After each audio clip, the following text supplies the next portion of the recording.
Ito yung tunnel. Kasi yung portal niya, nandun sir, oh. Doon ang portal niya, no? Yan. Kaya yung sabi ko sa iyo na open cut, dito ako mag-open cut. Meron sana. Yeah. Kasi yung bina na ganyan. Papunta dito yung bina.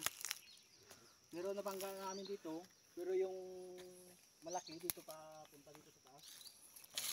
Oo. Kaya nag-decide ako kapag may financier na magbalik, dito ako mag-open cut to. Ayan o. Diyan yung buksan. Oo, diyan ko buksan para makuha lahat ba. Papunta dito. Oh.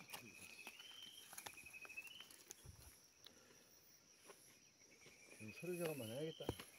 굉장히 되지네. Yung siding siding niya. Ay, yung wall niya. Oh, yung siding niya. Yan ang siding ng bina namin. Ah.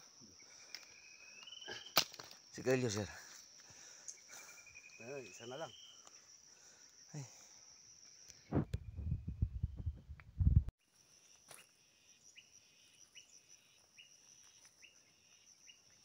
Dito kami nagabang house. Doon sa baba, yun ang tangke, yun ang tubig namin, oh. Oo. Yun, malapit sa tubig dito.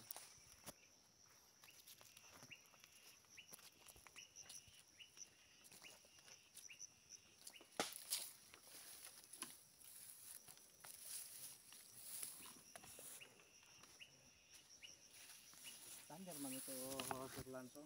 Kasi gusto niya, bulawan lang ni. Oh, gold yan. So, dito yan galing sa Sir Lanso.